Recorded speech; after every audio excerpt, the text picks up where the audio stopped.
Get out of my house, or I'll call the cops. My sister screamed at her engagement party after my little one accidentally knocked over her $2,400 cake. My nephew clapped. Then Mom stared at my son and said, "You're not really ours. Ask your father about." I cut her off and said, "We're done here." And we left. 3 hours later, the police showed up. But they weren't there for me. They were there to. I'm Greg, 34. Taxi dispatcher on the night shift, father to a 6-year-old who thinks every traffic light is a tiny robot doing its best. I live in a second-floor apartment that smells like coffee by 5 a.m. because I brew before bed like a weirdo. It keeps me honest. It keeps me awake. I'm the oldest kid. The ride. The fixer. The one with the spare cash, just for now. That's the role, anyway. Mom says I've always been steady like a bus. Dad says I'm good with phones. Translation: when something breaks in our family, I pick it up.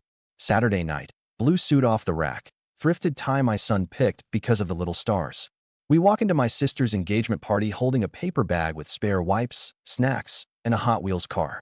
The venue is all white linens and fake peonies. The DJ asks for our last name 3 times and still misspells it. Jules, my sister, hits me with a hug that lands like a push. "Don't lose him," she whispers, eyes on my kid. "That cake is $1,200 a tier. It's on a table, not a cliff." I smile. She doesn't. Mom lifts her champagne. "Greg, smile. You look like you parked an ambulance." She's already flushed. Dad's already networking with her fiancé's uncle about fleet logistics. Because I dispatch cabs, therefore I am now an expert in anything with wheels. Theo tugs my sleeve. "Bathroom." His whisper is an alarm bell. We sprint. We survive. We wash hands. We high-five the air dryer. On the way back, he toddles sideways to show me a dance move, and his little sneaker bumps the cake table leg. It isn't wild. It isn't a kick.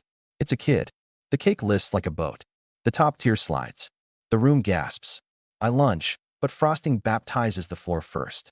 A sugar rose launches, heroic, into the shrimp tower. "Get out of my house, or I'll call the cops." Jules screams. It's not her house. It's a rented ballroom. But the voice is pure ownership, pure stage mic. People freeze in a halo around the wreck. "Theo's 6, I say." "He didn't." 2,000. 400. Jules spits. "You're paying. Tonight." My nephew, her future stepson, claps. He thinks it's a show. The DJ kills the music like he unplugged the moon. Mom's face shifts to something sharp. She looks at my son like he's a stain. "You're not really ours," she says. Loud. Cruel. Like a line she's been waiting to say. "Ask your father about." Enough. I cut in. My voice is flat. "We're done here." I pick up my kid. I put the Hot Wheels in his hand. We leave. 3 hours later, after I've made cocoa, after I've scrubbed frosting out of shoelaces, there's a knock like a decision. 2 officers in the hallway. The older one checks his notepad, looks up at me, and says the sentence that flips my stomach. "Mr. Halpern, we're not here for you." He gestures down the stairs. "We're here for your father." And it turns out the cake was just the lid blowing off a pot that's been boiling under my name for years. It starts way before the cake. It starts with me being the ride. Childhood logistics manager. I'm 13, holding Mom's Nokia while she says, "Tell the doctor we can't make Tuesday. Tell him we're cash pay. Tell him to be generous. Use your polite voice." I do. I always do. Jules was the sparkler kid. Big gestures. Big size. Big bills. When Dad got laid off the first time, I took a Saturday shift at the gas station and loaned it straight to the mortgage. When Jules wanted an out-of-state college, I kept my local offer so I could work nights and help at home. When Mom said, "You're the reliable one," I heard, "You're the one we can lean on until you crack." I became a dispatcher because chaos makes sense to me. Phones, screens, ETA math. Somebody's crying because their driver no-showed the dialysis run. I fix it. Someone's stranded at 2:10 a.m. on the wrong side of the river. I fix it. It pays steady, the benefits are decent, and I can do school drop-off if I nap in weird slices. It's not glamorous. It is useful. I like useful. Theo arrived, and the world went quiet in a good way. His mom and I, we didn't work out. No drama. Just 2 tired people who couldn't stretch the same blanket. We co-parent. We share calendars. We send too many photos of the same drawing. I keep my apartment simple. A couch that isn't sagging. A rug that can forgive juice. A bookshelf with toy baskets on the bottom 2 rows and grown-up paperbacks above. I cook spaghetti every Wednesday because he calls it long noodles. Life was small and ours. Family tried to rent space in it anyway. Greg, Can you comp a ride for the girls' night? Jules texted when she found out where I worked. We don't comp. Not my call. You're so stingy. Is it the divorce? Single, not bitter. Still not my call. She told Mom I was hoarding perks. Mom called me selfish. Dad called me short-sighted. I ignored it. Then the favors changed shape. Buddy, can you help me get a business account? Dad asked. Your company probably has small business rates. We could set one up for the family, separate from personal, strictly for medical rides. Church, you know. I said we don't do family accounts. He said I was being dramatic. A month later, a notice shows up at my place because my mailing address is still the one Dad uses for form stuff about a corporate account activation I never requested. I call the number on the letter. The rep reads back the contact. My first name, Dad's cell, Dad's email, my address. We'll flag it, she says. We'll require a notarized document for changes. I breathe again. I shouldn't have. Cash leaks are quiet. 20 here, 40 there. We'll pay you Friday. We're good for it. I kept a spreadsheet because that's what dispatchers do. Totals creep. $1,280 balance on Mom's dentist. $760 on Jules's emergency dog surgery. The dog recovered in 4 hours and ate a sock. $450 for Dad's temporary tire replacement that turned into custom rims. I stop writing loan and start writing gift because the word hurts less if I make it my idea. Then came the engagement circus. Jules met Mark and they sprinted. Venue booked in 8 weeks. Pinterest boards like battle maps. Greg will coordinate shuttles, she announced in the group chat, tagging me like an employee. We're not paying because he has connections. I don't, I replied. I have a job. Mom chimed in. Greg, it would be so lovely if you contributed. You don't have a wife. Your expenses are minimal. I stared at that text a long time. The translation is nasty. You don't have a family that counts. Theo is invisible to them when money is on the table. I typed and erased. Typed and erased. Dad called. It's time you stepped up for your sister. We carried you for years. He meant the 2 months after Theo was born when they let me sleep on their couch while my lease switched. He meant the box of hand-me-down pans Mom gave me with a joke about me burning water. He did not mean cash, because I never took cash I didn't earn. Here's what I can do, I said. 1 shuttle bus at cost. I'll put you directly in touch with the vendor. You pay them. No middleman. Silence. Then the sigh. You always make things complicated, Dad said. Just run it through your work. I won't risk my job. Mom texted separately. Your sister is embarrassed. Mark's family thinks we're poor. I didn't answer. I had to start my shift. People needed rides more than my family needed a stage. The week of the party, the tone shifted from guilt to teeth. Jules, final head count 180. Cake is $2,400. You'll transfer half. Me, no. Jules, you owe me from college. Me, for the laptop I bought you? That was a gift. Mom, we raised you. This is a family event. Everyone contributes. Me, I keep receipts.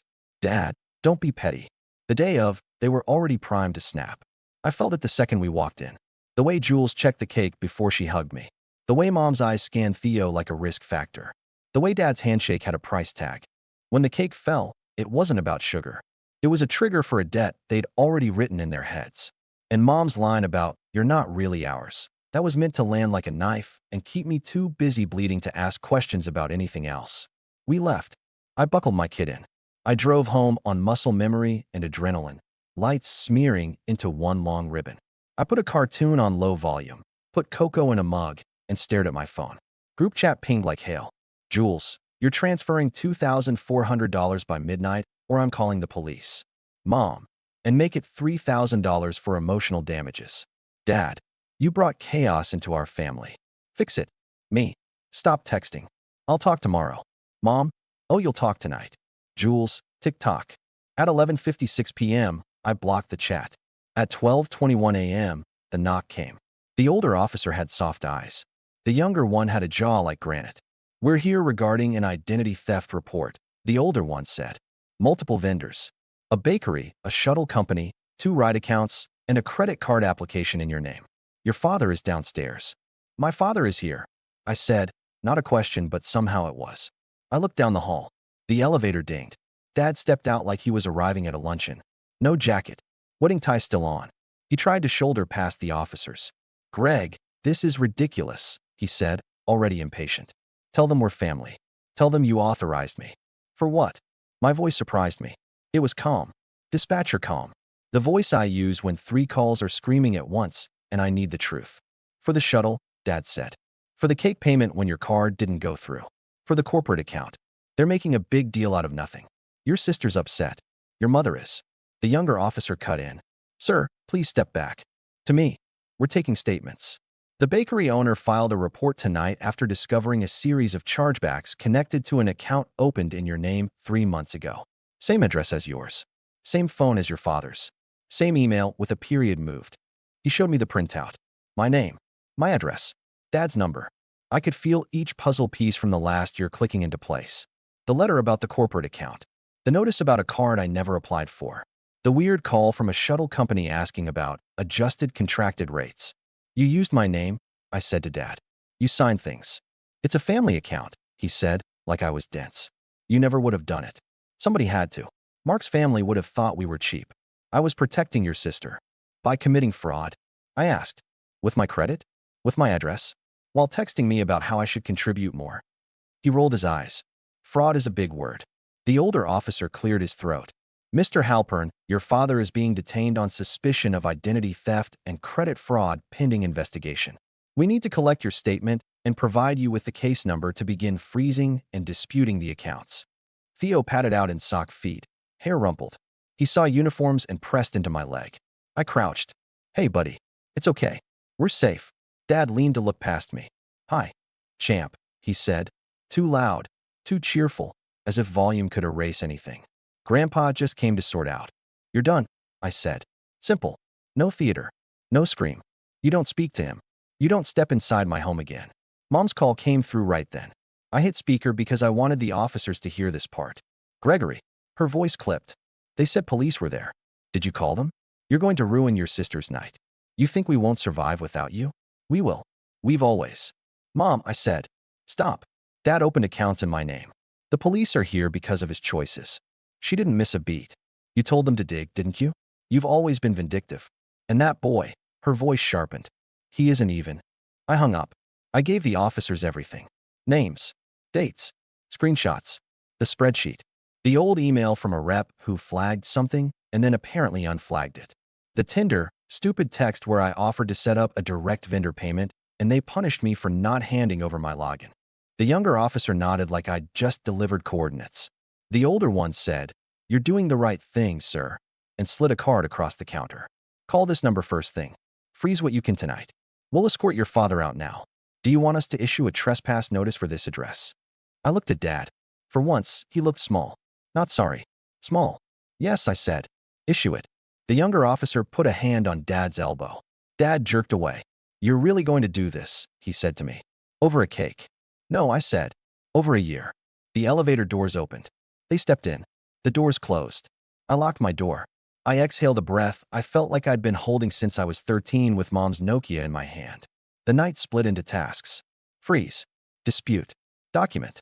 I texted Theo's mom, short and factual. Cops came. Dad used my name. We're safe. I'll explain in the morning. She replied in less than a minute. I'm up. If you want me to come over, I will. I told her not to wake anyway. We were okay. Theo fell asleep on the couch halfway through an episode about a cartoon firefighter. I let him. I needed him close. I opened my bank app. My heart did a double hit. There they were. Small charges I'd missed when life was loud. Multiple $49.99s to the shuttle company. A $142 charge coded catering. $3.9.99s to an email I didn't know. Death by 1,000 paper cuts. I closed the debit card. I filed the dispute. I requested a new number. I emailed the shuttle company. Do not allow changes on any account with my name. Require live verification.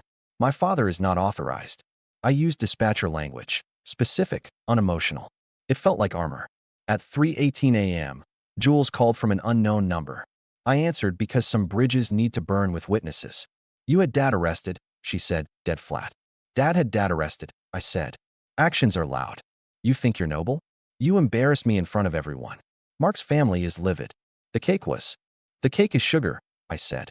Theo is a person. And you tried to extort me after your fiancé's stepson laughed at a dessert. Check your thread. She didn't. She was too busy sprinting past details to stay upright. Mom said you hung up on her. She was going to tell you something important about Jules. I said, soft because I'm tired of the sharp. If anyone says one more word about my kid's DNA, we're done for life. Silence.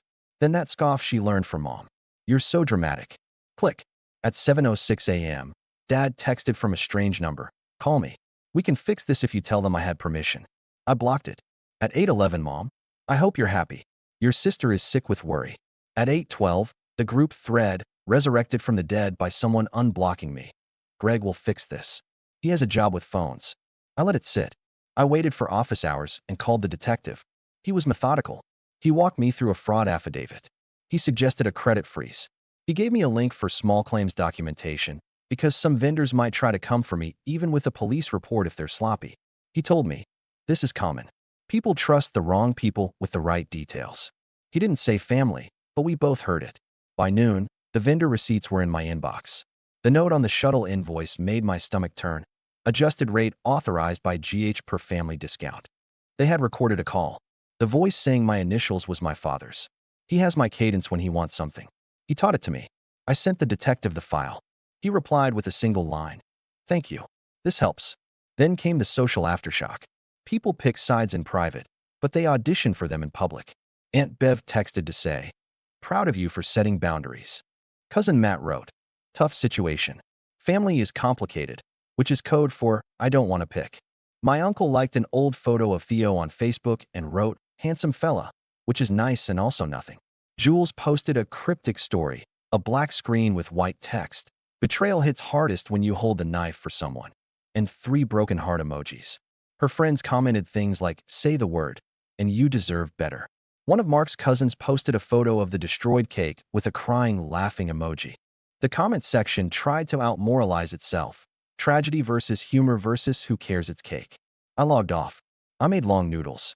Theo asked if the cops were superheroes. I said they were helpers tonight. He nodded like that was enough and asked if the noodles could have peas. They could.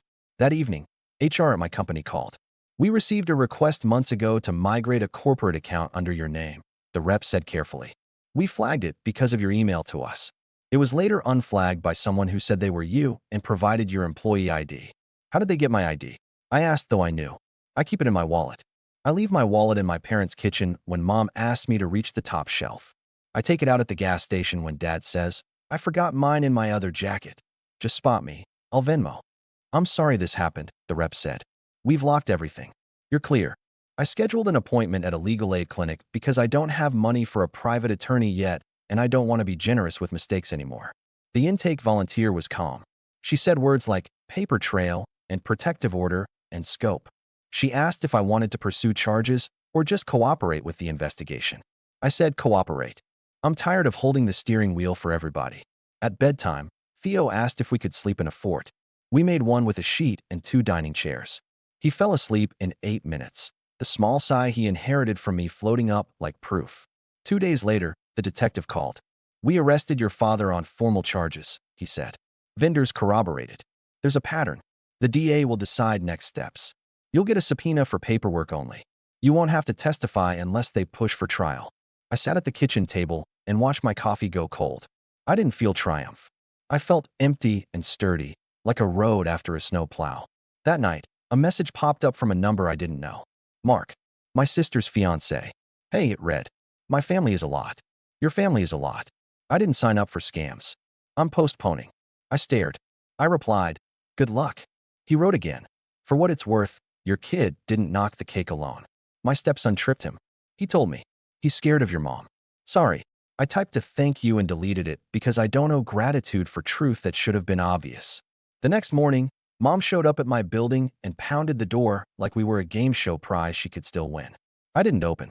She texted, open the door or I'll make this official and involve building management. 10 seconds later. Kidding, but open. I saved the texts. I sent them to the detective. He replied, documented. I wrote one last message to the family thread. Short, clear, detach your voice. Here's what changes. 1. Do not use my name, ID, or address for anything. 2. Do not contact me except via email for legal or medical emergencies regarding Granddad. 3. If you speak about my son's paternity again, you will hear from a lawyer. 4. The balance sheet is closed. I muted the thread. I took my kid to the park. I sat on a bench that needed paint and and learned how to make a paper airplane that turns left. People think the break is the hard part. It is, and it isn't. The hard part is waking up every day and choosing your own voice when your old one still tries to translate everything into keep the peace. I spent a week doing boring heroic things. Pulling my credit report, freezing it, unfreezing it for exactly 90 minutes to open a new bank account somewhere my father can't charm a teller, rerouting mail, changing the spare key code, switching from family plan to my own phone plan, and eating the fee because freedom costs what it costs. I took Theo for pancakes. He likes the tiny baseball bat stir sticks they give you for coffee. He collected 5 like trophies. He told the server, "My dad works at night to help other dads get home." I swallowed hard and tipped big. I talked to my boss. I told him the truth without the family soap opera parts. Someone used my ID. It's fixed. It won't touch my work. He said, "I know. You're the one we call when midnight looks like a mess." He asked if I wanted day shift now that Theo's starting first grade. I said yes. My body said thank you. A week after the party, a DNA kit arrived in the mail. No return address. Jules's sense of humor, or my mother's idea of punishment. I held it over the trash and then stopped. That kit wasn't for them. It was for the ugly whisper they planted. I didn't know a spit to anybody, but I owed quiet to my son.